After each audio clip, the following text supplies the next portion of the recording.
Here is my sailing guide part 2, tips for recovering lost drops and boats, boat combat, boat upgrades and bounty tasks. So what if you died on your boat in the sea during boat combat with pirates in Red Reef quest? Here's how you can recover it. Step 1. If you have done the quest Pandemonium and have 2 earth, 2 water and 2 law runes, then use the spell teleport to boat. If your boat has a greater teleport focus, you can actually teleport yourself to the mooring point your boat is currently located in. If not, it will simply pull up a menu to confirm your boat's location.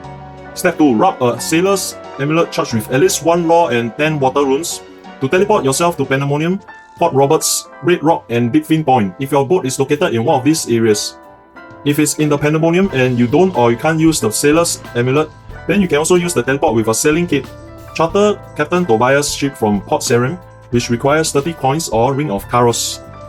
Charter Custom Officer's ship from Musa Point, which requires 30 coins, lowered to 15 coins if wearing the Karamja gloves or free if wearing Ring of Karos, or take a charter ship from any charter location except Port Sarim or Musa Point. Step 3. If you have done the quest Pandemonium and have 1 water, 1 earth and 2 law runes, and your boat has a teleport focus, then you can use the spell Summon Boat to teleport your boat to the mooring point where you are currently at. Otherwise, you can recover your boat by paying a shipwright, like Junior Jim, a fee from 250 to 50k GP, depending on the extent of the damage inflicted on your boat and its facilities. Step 4. You can loot your gravestone near the gangplank. Now let's talk about the tips for doing bounty tasks and to avoid dying at sea during boat combat. You should upgrade your sloop to Adamant Sloop Kill at 66 sailing to gain immunity against crystal flagged waters. Upgrade to Camphor Sloop at 67 sailing for 160 hit points and 2.5 times speed. Camphor Mast and Camber Sails at 68 sailing for full storm resistance. Adamant Sloop's Helm at 72 sailing for strong rapid resistance and immunity against tangled kelp. And to top it off, Eternal Brazier at 78 sailing for ICC immunity.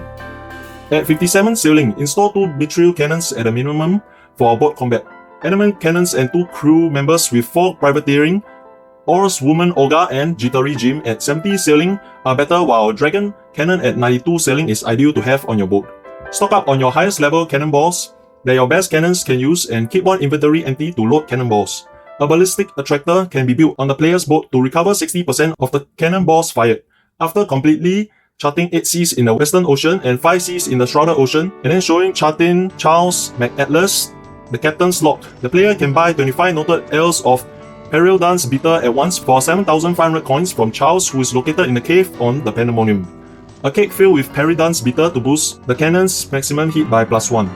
Bring sufficient repair kits and healing food for boat combat. Keep some in the inventory while storing most of your kits in the cargo hold. Left-clicking them in your inventory will heal the ship's HP directly. An Eternal Brazier is needed to access the Northern Ocean where narwhals and vampire krakens can be found. Bosun's workbench is needed for automatic boat repairs. The best crew to have are Oars Woman Orca and Jittery Jim to man your best available cannons, and have Cabin Boy Jenkins or Jolly Jim to repair the boat. Shoot monsters with your best range or magic weapon while leaving the 2 cannons to crewmates. Bring your best range or magic gear and sufficient ammo or runes to maximize DPS in boat combat, while commanding 2 crewmates to fire at will with your cannons. If the player's raft or boat is critically damaged, players can evade combat with a wind catcher, making the ship sail faster and eventually escaping the monster. Optionally, a cake with Horizon's Lure or Kraken ink stock can be added to slightly boost sailing experience or increase the number of ocean encounters. A crystal extractor is nice to have for additional sailing experience and crystal shards. And a skilling facility, such as a salvaging hook or trawling net, is great for use when not in combat. Here are some tips for bounty tasks. With 62 sailing and adamant kill, Manta Ray will deal max hit of 2, while the weaker rays will deal max hit of 0. You can start doing Manta Ray skin bounties from 60 to 70 sailing, and Stingray fin and skin bounties from 45 to 67 sailing for ray buffs. You will need 8 ray buffs for 84 sailing, cotton trawling net, and 4 ray buffs for hand trawling nets. Manta Rays also drop farming items like Pillar and Umbra frags, camphor, ironwood and rosewood seeds, and other pre-sailing seeds and grimy herbs. With 85 sailing and rune kill, a sea mammal Narwhal will deal a max hit of 0.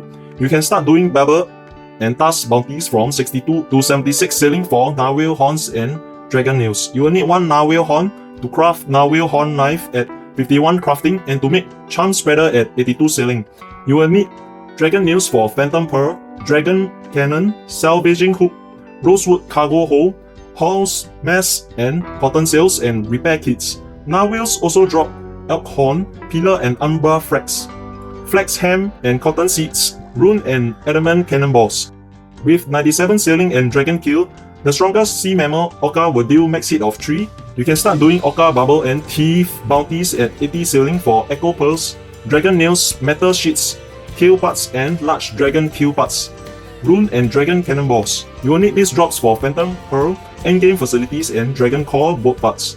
Orcas also drop farming items like pillar and umbra frags, flax ham, cotton, camphor, ironwood, and rosewood seeds. Here are some final tips for giant clam. You should bring rune armors, dragon battle axe, and ancient totem to trade for high value pearls and elk them for profits. Alright, what are your thoughts on Sailing Guide Part 2 and what is your favorite sailing activities? Share them in the comments below. In the next part, I'll be diving into my ideas for new sailing content, equipment, and more. Please like if you enjoyed this video and subscribe for the elk boost. See you all next time. Adios. Thanks for watching.